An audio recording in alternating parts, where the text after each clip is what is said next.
Howdy folks, Jambareeqi here. Let's talk about straight-to-video Disney animated sequels. Straight-to-video and TV sequels to classic Disney animated movies are notorious for being quick cash grabs, and a lot of them tend to recycle ideas from their predecessors. However, some of these sequels do take chances or risks. Heck, a decent portion of them introduce brand new villains. In this video, I'm going to count down my personal top 5 favourite of these kinds of villains. It's an opportunity to not only highlight underappreciated characters, but also show what can be accomplished when a sequel gets creative with their villain. Number 5. Marina Del Rey, from The Little Mermaid: Ariel's Beginning. The third Little Mermaid movie could have given us yet another trident-stealing sister of Ursula as the villain, but instead, it took a risk by introducing Marina, the princess's nanny, who was jealous of Sebastian's job as the king's advisor. I really like that her intentions are more scaled back compared to most Disney antagonists. She's not wanting to be the Queen of Atlantica or some supernatural ruler of the ocean.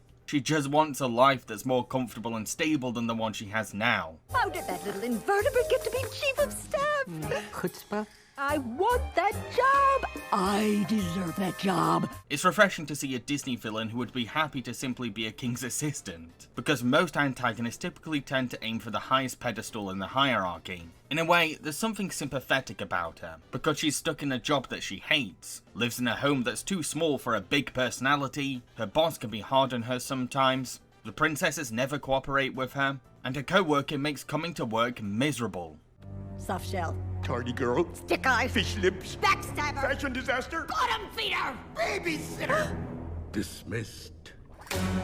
She has this every woman relatability that you don't really see in a fairy tale Disney villain that often. In other words, we can see ourselves in her and take caution from her mistakes. In the opening of the film, we meet Ariel's mother, Queen Athena, who lost her life while trying to grab a music box that Triton gave her. Her passing motivated Triton to ban music altogether from his kingdom, so that he could be never reminded of his wife's death again. Marina could have been a new maternal figure for these princesses who lost their mother, but she's too bitter and angry to have fun playing auntie. Instead, Marina exposes Sebastian's underground music club, sending the crab straight to jail, so that she can have his job. While Marina has nothing personal against music, her climb to power is based on upholding the no music law, so that Sebastian can stay in jail. A rule that oppresses the kingdom's freedom of expression, and stops Triton from having a healthier grieving process. So yeah, her promotion is founded on the suffering of others. I also really like that Marina's sidekick, Benji, isn't actually an evil minion. Sure, he's loyal and supportive to Marina, but he's soft-spoken, laid-back, and gentle. He's more of a best friend who acts as a voice of reason than a traditional Disney henchman, which makes for a very unique villain and sidekick relationship, because there's only so much Benji can support Marina doing. Look, I haven't worked my tail off for the last 12 hours just to have it snatched away! How about a nice relaxing bath? Benjamin! Kelp wrap? Benjamin! Lummy rub? Give me the key! But you said to never give it to you in a fit of rage. I'm perfectly calm! Doesn't sound it. Give Heck, by the movie's end, Benji manages to help Marina find a sense of remorse and even gets her into the rhythm of music, the very thing that she happily let Triton oppose before. But at the same time, Marina does own some minions to help increase her menace when needed. A swarm of eels that are so creepy that they make Ursula's Flotsam and Jetsam look cute.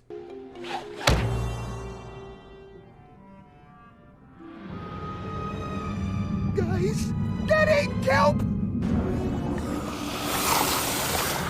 Oh, Marina's colourful fashion variety throughout this movie is to die for. An eclectic underwater wardrobe that gives Cruella a run for her money, and perfectly embodies her character's vibrant personality. Marina is a flamboyantly hilarious baddie who not only gives Sebastian his own rival, but also shows that dialing back an animated villain's ambitions can change things up. Number 4. Bradley Uppercrust III from an extremely goofy movie. In an extremely goofy movie, Max goes to college with his best friends PJ and Bobby, where they plan to compete in the College X Games, and dethrone the king of this sports tournament, Bradley. Goofy also ends up joining Max's college to get his diploma, and Brad convinces Goofy to join his fraternity, the Gammas, so that they can use Goofy as a pawn in their cheating schemes. Bradley Uppercrust III might not have supernatural powers or be a threat to the world, but he's the perfect villain for a teen sports comedy. He's this snobby and arrogant man with a fragile ego and petty values. someone who has gained a lot of confidence and self-assurance from his campus popularity. When Max turns down Brad's offer to join his college fraternity, he feels personally insulted because he's not used to people telling him no. Thus, a strong rivalry is born between the two, one that keeps us invested in the college X Games. He's a brilliant parody of overprivileged college kids, the kind that get education spots thanks to wealthy parents, and are used to being pampered, hence why he treats his fraternity like his loyal butlers and bodyguards, plus finds it natural to look down on others like peasants. Let's all just take a trip down the road of forgiveness and compassion. Ooh, passion. I like your style, little Miss Mochaccino, but I'm busy right now. Well, I'm dizzy right now from watching your downward spiral. Why don't you go off and save some whales or something? Even though he's just a spoiled rich boy, the film does let him have his sinister moments, and he gets to show a menacing side that borders on psychotic. And when I will give him credit for coming up with creative ways of cheating, he's clearly thought about which kinds of sleazy stunts will work for each distinct round of the X Games.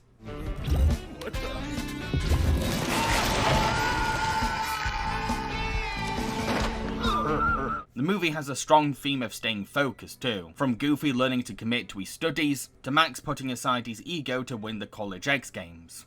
Bradley epitomizes the very idea of losing focus. He's so immaturely distracted by cheating in every game that he doesn't bother with improving his skills or building team morale. Unlike our heroes, who are very passionate about sports, Bradley just sees athletic competition as another opportunity to retain his social prestige. In the finale, he's so obsessed with winning at any cost that he actually risks his teammate's life to pull off one of his stunts, something that he deservedly pays the price for by the end. You're going down like a 4-cent pair of socks. You and me, baby, all the way.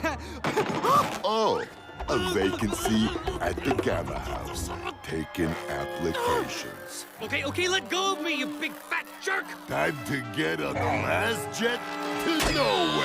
However, the best thing about Bradley Uppercrust III is his character animation. You see, there's a rubbery elasticity to his face that inspires some hilarious and memorable expressions. It's really entertaining seeing this twit being embarrassed, humiliated or insulted, because his face will stretch and contort into ridiculous scowls that are fun to pause. This really is some of Disney Toon's best animation work. Bradley Uppercrust III is a fun villain to hate, someone we can have a blast booing and hissing every time he's on screen. But he's also an effective lesson on poor sportsmanship and the consequences of getting distracted by the easy way out. Number 3. Saluk from Aladdin and the King of Thieves. Saluk is a hot-tempered and arrogant member of the 40 Thieves. He has a very memorable design thanks to his creepy pale appearance and signature golden claw. Plus, he's the most physically imposing of all the thieves due to his muscular build. I mean, this is a guy who literally beats up a shark at one point. But he's more than just a big, strong criminal. There's also some brains behind his brawn. You see, he holds a grudge against Cassim, the King of Thieves and Aladdin's father, because Cassim is in charge of a criminal legacy that he continues to soften up. This is what we have to show for our trouble in Agrabah. Nothing! This ought to be good. So Luke is truly... Your time draws to a close, Cassim.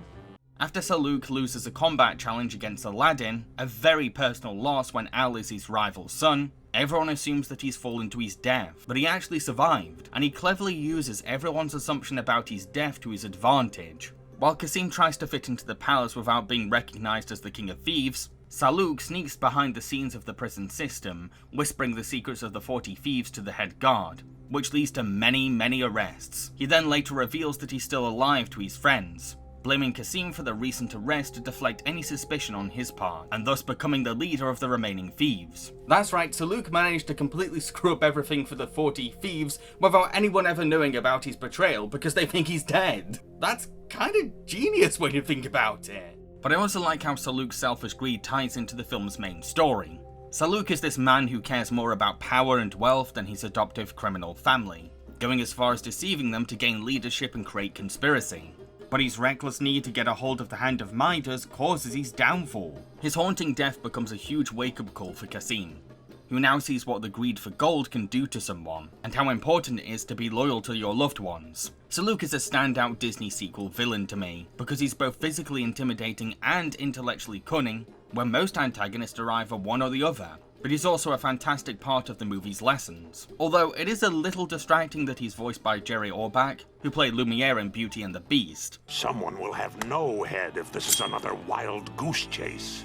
Because I kept thinking that he was going to sing Be Our Guest any second.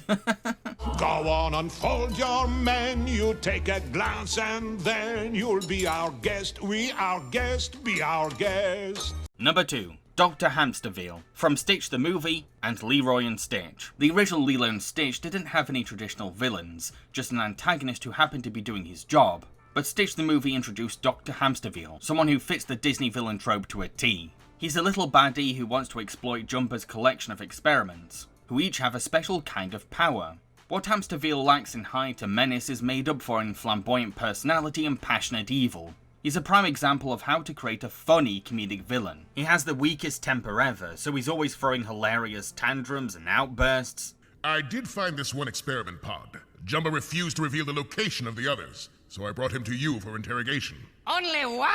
You incompetent fish head of a minion! I'll kick your stinky oversized feet! He's not one for physical labour, preferring to boss others around with whiny demands. But he does a great job taking advantage of the huge Gantu to compensate for his size. I do really like the dynamic Hamsterville shares with Gantu as well. Hamsterville is obnoxious, patronising and loud, but Gantu is serious, stern, and even a little sensitive sometimes, making them complete opposites, which often results in many funny arguments. I think that went very well, don't you? Actually, sir, I think... I didn't ask what you think. Actually, you did. It was a rhetorical question. Don't you know what a rhetorical question is? Yes, sir. I believe it's a... No, that was a rhetorical question too! The fact that Hamsterville has old ties to Jumba, because he was the shady businessman who funded the experiments, helps to expand the backstory of these science projects, and Jumba's history before the first film.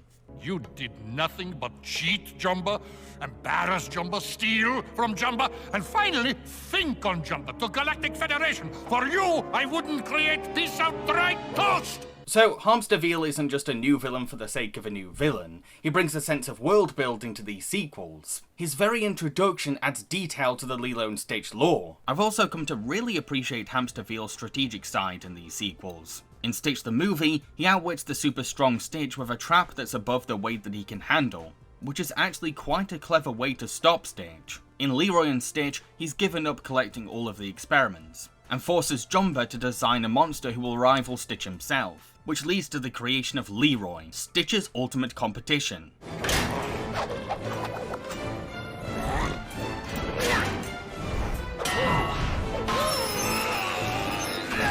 But he takes the scheme even further by making a huge clone army from Leroy's DNA, sending Stitch, Pleakley and Jumba straight towards a black hole, and rounding up every experiment to be executed, so that Lilo has no army to fight Hamsterville's regime with.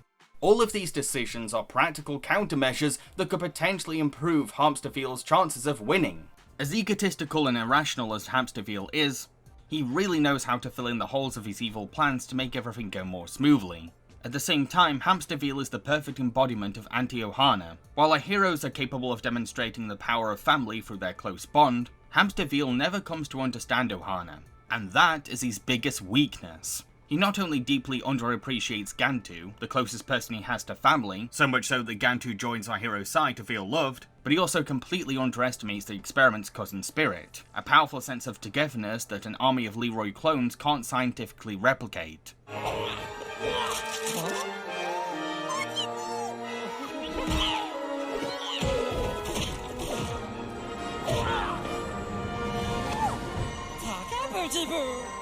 Hamsterville isn't just a fantastic comedic villain that will make audiences burst out laughing. He's also a skilled strategist who knows how to use others, an important new character who builds on the franchise's universe, and the very antithesis of the Hawaiian ideology of Ohana. He's a really well-written Disney villain and an underrated member of the House of Mouse's Rogues Gallery. Before I reveal my number 1 pick, I'd just like to remind folks to consider subscribing to my channel. And if you're already subscribed, don't forget to click that notification bell. Thank you.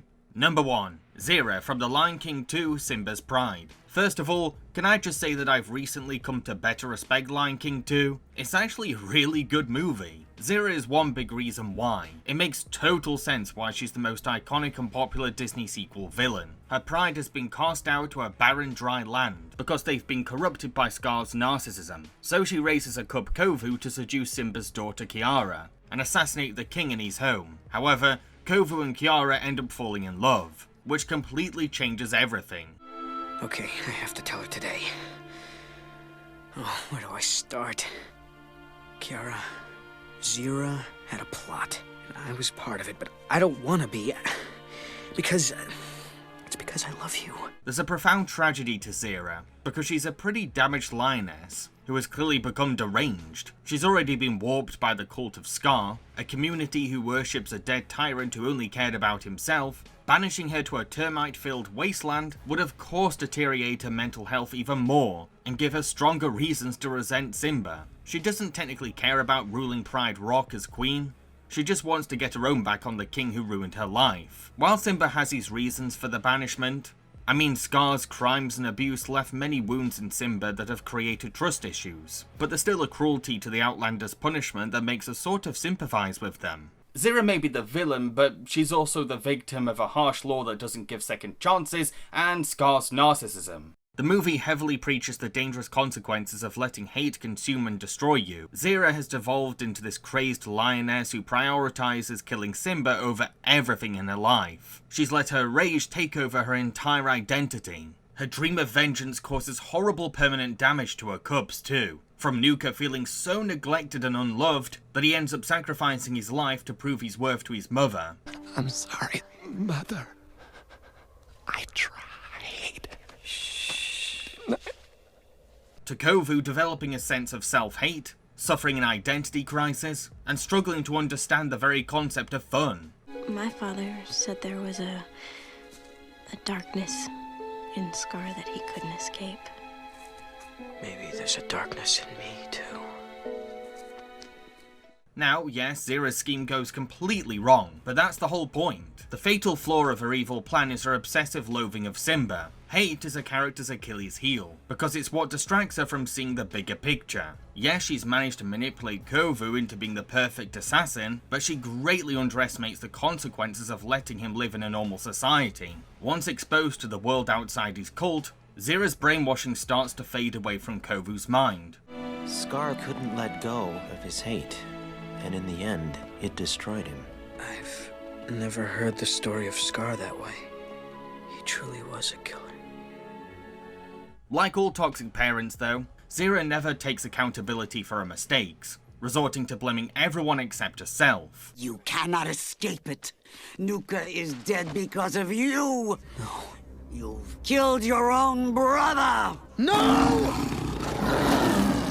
The film does quite an accurate and authentic job of portraying abusive parents, so much so that it could hit close to home for some people. Zira is a fun, memorable villain with a cartoonish level of wickedness and a relentless willpower to get what she wants. She's a great demonstration for teaching the repercussions of letting bitter hatred take over your life, and one of the best depictions of toxic motherhood I've ever seen in animation. I can't imagine placing her anywhere else but #1 for this list. So those are my choices. What are yours? Let everyone know in the comment section below. Oh, and don't forget to click that like button. I've been Jambareeqi and I hope that you enjoyed this video.